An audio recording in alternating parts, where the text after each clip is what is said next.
What inspired you to do a group trip? Being the planner and doing all of the research and, booking and doing all the logistics, I was like, whoa, this is so different. Like I wouldn't have to do a thing. It's a really exciting time to consider taking a group trip just because there are so many different offerings out there. I had no idea that I could join a multi-generational, trip with travelers all over the world. There are truly group trips for people in every single kind of life stage and phase. The whole purpose of doing a trip like this is to pack in as much as you possibly can and cover a lot of ground. We kind of worked our way up Italy, went through Switzerland, made a stop at Lucerne and Engelberg, and then made our way to Paris, France. It was super fun. What do you think is the biggest misconception people have about group travel? It's really helpful to have somebody out there who is thinking about all of those things ahead of time. I think the most important thing to think about is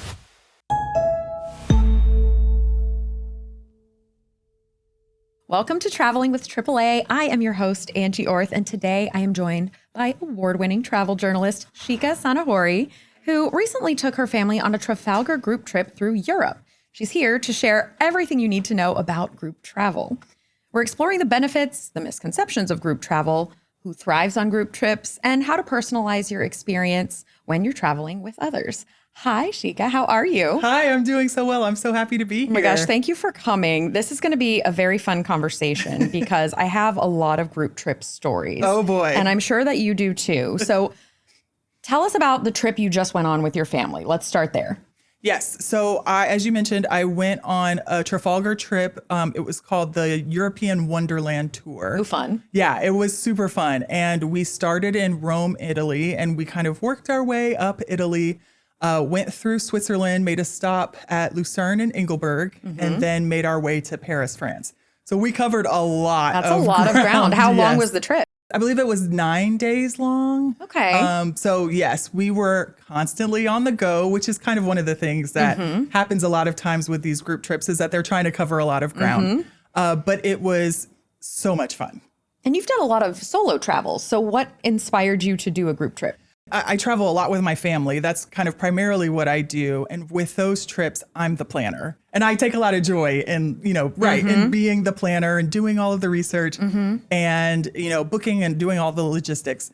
And so when I was checking this out, I was like, whoa, this is so different. Like I wouldn't have to do a thing.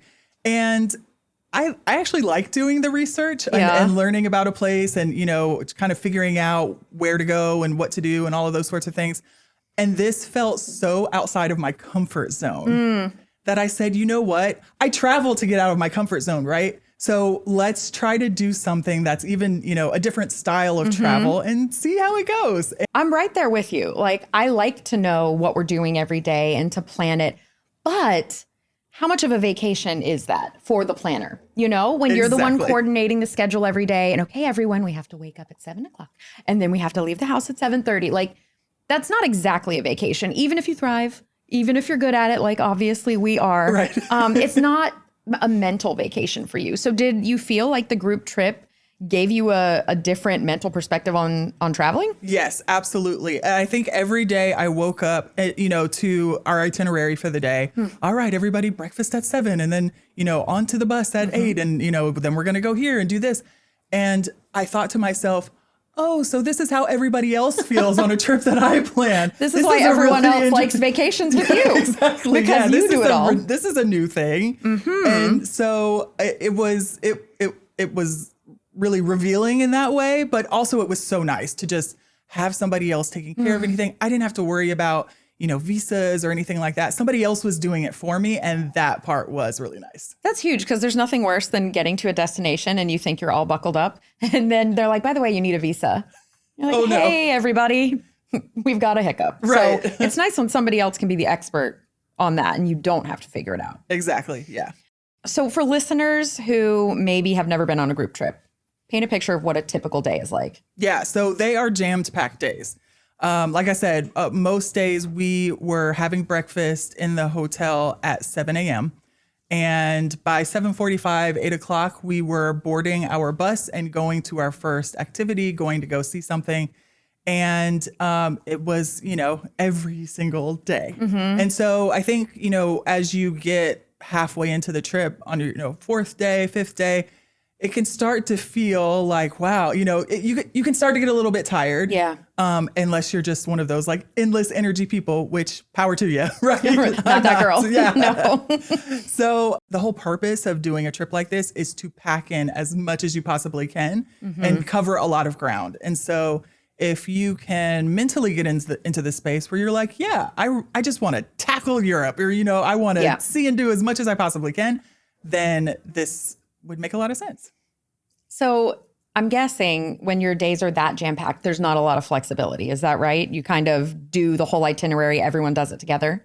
Yeah. So the itinerary is set every day. And because there are so many people that you're traveling in a group with, I think on my trip, there were more than 40 people, like 40, 42, something like that. Yeah. So it was quite a big group. And just in order to corral everybody and get people from, place A to place B, you have to have that structure, that's built into the day. That being said, there were times during the day that we were all, given a chance to kind of go off and do your own thing. So there are times where you're able to relax or, go get a snack or lunch by yourself. So, if you are done with peopling for the morning and you need to kind of recoup a little bit, there are those built-in breaks that are there for you.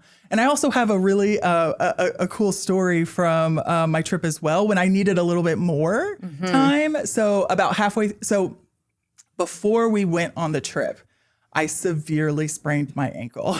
Oh no. And that's not what you want to do right before you go to Europe. Right. And you're, going on this really jam-packed itinerary. And so I tried really hard to keep up with a group and, walk around these cobblestone streets.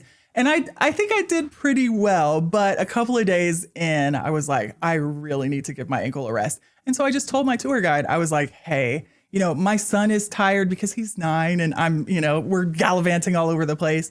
So we really both needed a break at that point. He said, fine, no problem. Hang out at the hotel for the rest of the day or, do whatever it is that you wanted to do. We hung out at the hotel all day. And it was a great opportunity for us to, relax and kind of get reset and be ready to go the next day. So there is some flexibility, even that was outside of the itinerary, and we were still able to kind of have that for ourselves, which was so great. That's nice. Yeah. That's a little like luxury you can kind of give yourself sometime during the itinerary, especially in a longer trip. Like 9 days is pretty long for American travelers, I would say. Yeah, absolutely. Yeah. So that was really needed. What do you think is the biggest misconception people have about group travel? That's a really good question. And I think that a lot of it is around kind of that loss of control, right? Because, you've got this set itinerary and there's so much structure that is involved in the trip. But again, I think that you're able to take the breaks and take the time as you need it. There was another example where, we were getting ready to go on a walking city tour. And, my son was like, look, I just need a break. And so I just, said, hey, we're going to break away from the group for a little bit. And so, I think you kind of have to balance that because it might not always be available, especially, if you're getting ready to go to the next city and everybody's got to board the bus at a certain time or something like that. But there are those opportunities to, kind of break away from what the set schedule is. And so I think that that's probably one of the biggest misconceptions that people may have about, oh, well, if I join a group trip, then I'm going to lose control over my schedule. But there are little ways that you can kind of make it work for yourself. And do you think that depends too on which tour company you go with or maybe like the demographic of the tour company? Yeah, absolutely. And that's something that you would want to speak with the tour company ahead of time before you book, just to know what is possible and what's available, because you don't want to, really need a break and you're not able to get that for yourself. Yeah, I think if you're a person that needs a break from peopling every so often, as I do, you want to take one that's maybe they've got some downtime in the schedule already. So okay, 3 days in, we're going to have an afternoon by the pool or at the beach or for a stroll. That's helpful for me as a person who would go on a group trip. Yeah. So what is something that surprised you about this group trip that it was worth doing in a group setting versus like if you went and did it on your own? I just absolutely loved having the opportunity for my son to be able to meet kids from around the world. That part was really cool. And, we travel because we want to expose ourselves and learn about new cultures and people and places and what have you. And this was a little bit different because the people that we were traveling with were Canadian, Australian, from New Zealand. And so they weren't from the places that we were visiting, but we were still getting perspectives. Even though we were there, in Italy, we were also getting global perspectives as well. And so I really loved, and it was an opportunity for me as well, because I was, having conversations with the adults too. So it was, I really liked that. So you're kind of seeing it through other cultural lenses aside from just your own. Did you go on a themed tour, or was it just like straight up Europe, or was it like Europe for moms and kids or bookworms, or, because there's a lot of different themed group tours you could go on. There are a lot of different themed tours. And this group, so Trafalgar offers this particular itinerary for lots of different lifestyle groups. So the group that we joined was geared towards families. And so there were a pretty decent amount of families with children.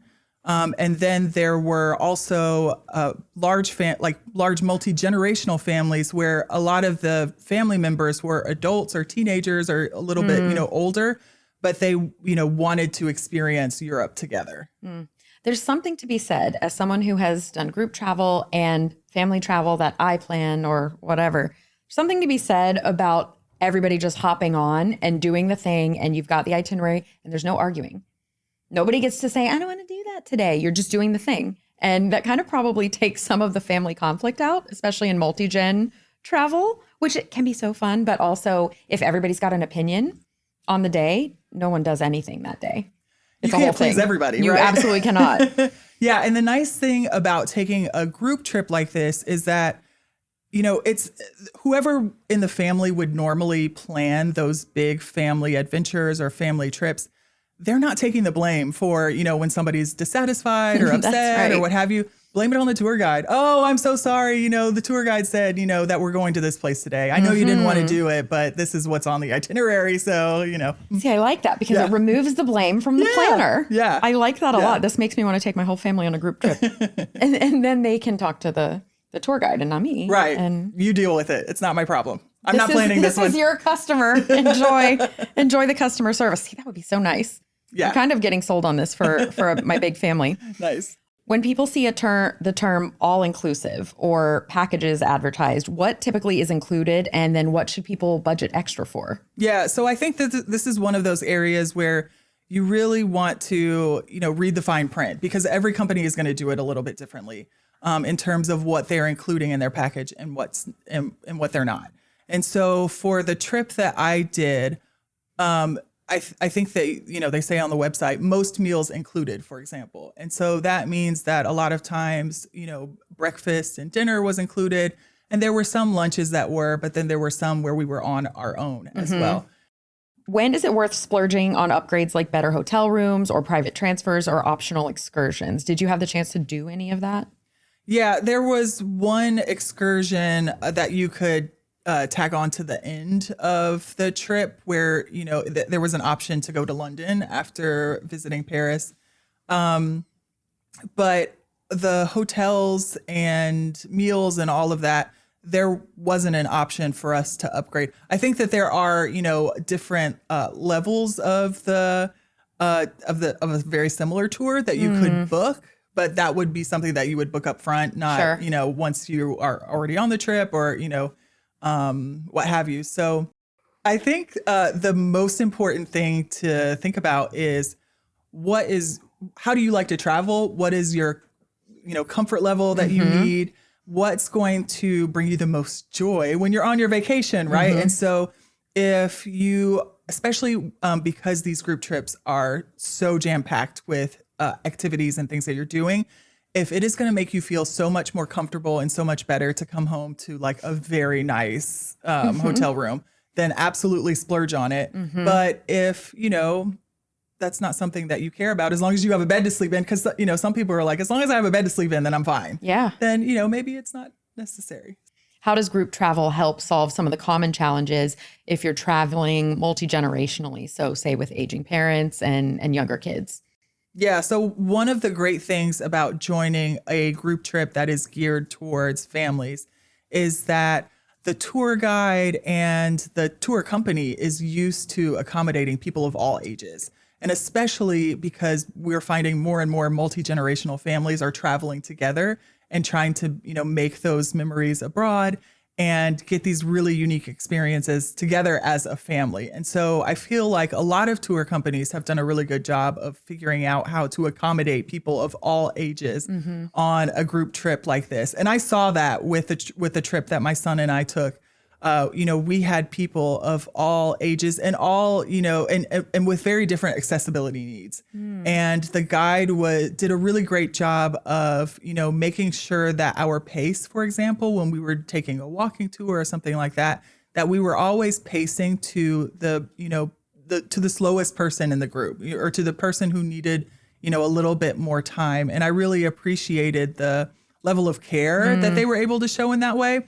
That being said, there were, a handful of kids that, are maybe not necessarily going to stick in one place for too long. And so, but it also felt really comforting knowing that there were, other families and parents who, are just going to keep their eyes on the whole group of kids. And so, I won't say that anybody was taking on responsibility for anybody else's children, but it was kind of nice to have, the kids paying attention to each other and a whole group of caregivers that were kind of keeping their eye on them. A few extra set of eyes. Yeah, it doesn't can't hurt. When you're in a new place and kids are excited and just running around distractedly, it's good to have some extra eyeballs. You need all the eyes you can get. I'm saying, I'm just imagining them running through the cobblestones of Rome or something, and you're like, "Where's my kid? Where's That's my pretty kid?" much it. That's pretty much it. Yep. So this is a question that I think a lot of people have when maybe you're not somebody that likes to travel in a group. Is there a trip for that person that is a group trip?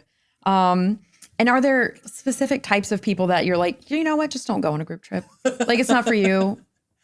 I do think that it would be harder for someone who's not naturally outgoing to go on a group trip.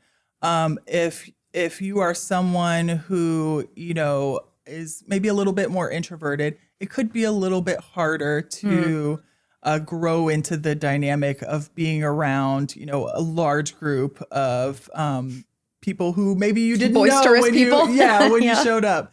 So that being said, there are different group trips for every kind of person. And so if you, maybe you don't necessarily want to be around the same group of 45 people every day, but maybe you could find a group trip for 5 people or, for a much more intimate sort of experience that would be a better set towards your needs. And the other thing that I think is really interesting is that there are lots of group trips that are geared towards specific hobbies. Yes. And when you're doing that, now there's a built-in thing that you can talk about because everybody's there because they like that thing. Right. Right. Yeah. I think that is the best bet probably for a super introverted person.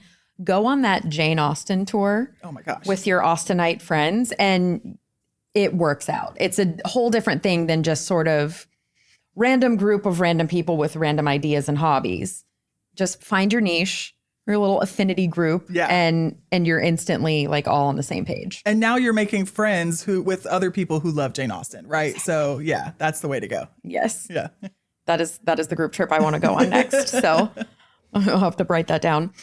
How do tour operators handle different travel styles in one group? I imagine in multi-gen, that has to be probably the hardest group to take around because there's so many different kinds of needs, accessibility, mobility.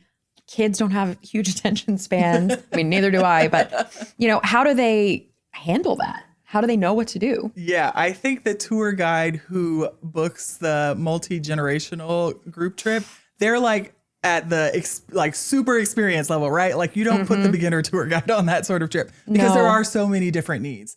On the Trafalgar trip that we took, they did lots of surveys ahead of time. Oh, nice. Do you have any allergies, which is such an important thing. Huge. Do you have any other food restrictions and things like that? Do you have any accessibility needs? And so that's really helpful when you're able to communicate that ahead of time because then the travel company is able to make accommodations that everybody on the group needs. And, for example, my family doesn't eat pork, and, that was a very simple, and we never had any issues with that. Whereas if that was a trip that I had planned, I would be constantly, this is, at every restaurant, you would have to do the whole thing. Right. Okay. And so it was so nice to have that, kind of taken care of up front. And it's the same thing if you have something that's like a more severe allergy or something like that. So it's really nice having that being taken care of. They have a big job, right? Like everybody has different needs. Yes. And they have to be able to accommodate, whether it's, how long somebody can walk or stand on their feet or, there are so many different ways that it could go, but I think that they do a good job of kind of planning that out. They're taking the travel planning role, right? So so you don't have to think about it. So yeah, it's really helpful to have somebody out there who is thinking about all of those things ahead of time. It's one of the best things probably about going on a group trip is that somebody else is planning it, but they have already taken gluten-free travelers to this restaurant before, or people who don't eat pork, or whatever, someone in a wheelchair. All of those things, they've dealt with that before. And so they know exactly what to say and who to say it to. They know exactly what's on the menu.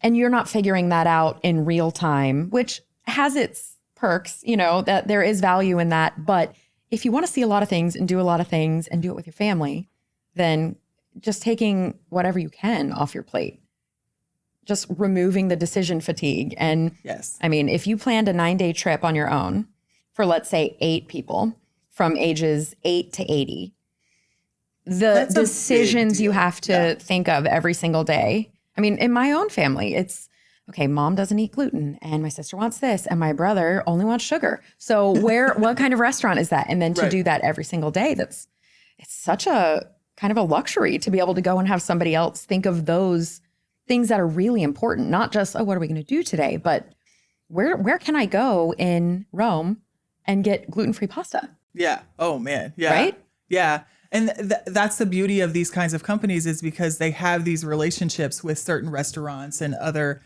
tour guides and the like that are local to the area. So they know what these businesses can accommodate. And they know that because they're taking so many different groups of travelers, on these itineraries, they're set up with businesses that can accommodate a wide range of needs. So it's really helpful. And then they can speak to people in the local language too, which was really impressive, Yeah. To, again, it's not just being able to say, do you have gluten-free pasta, but it's also being able to communicate in whatever language it is that, of the country that you're in as well. So sure. And as things come up, it's nice to have somebody you could say, hey, my batteries died. Where's the best place? And then they can just figure that out for you in whatever little village you're in. Yeah. And you're sorted out quickly. And it's not a whole half-day adventure where you're lost and and spending your limited vacation time trying to figure out logistical stuff. Yeah. It really is a good way to do it, especially I would think with big families. Yeah, for sure. Let's talk about safety,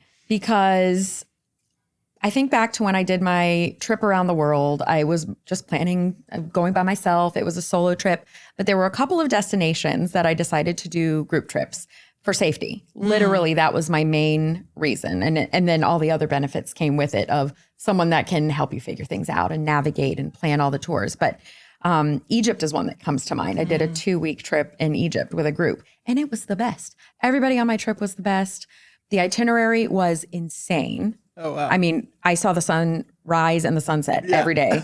It was exhausting. And I'm so glad I did it because I got to see so much of Egypt. Yeah. But it was also nice to feel that safety in numbers. The year that I went, it was the year of the Arab Spring. So I wanted some extra, people around me who just knew the streets better than I did and knew how to get around. So tell me a little bit about safety as sort of, I don't know, maybe an underappreciated benefit of a group trip. Yeah, I think it's definitely there. There is safety in numbers and safety in, being guided by somebody who really knows the area really well and has been in, in this place countless amount of times as well.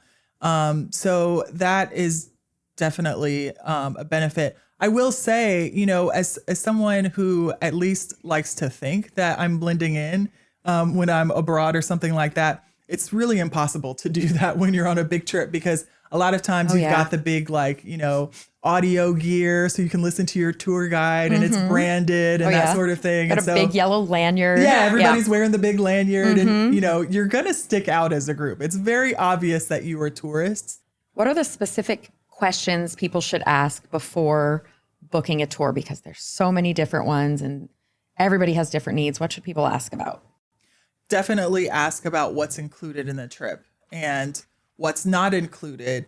It's so important, make sure that you are prepared to spend money when you need to spend money or when you want to. So being very crystal clear on what your group trip covers is so essential if you're going to go on a trip like this.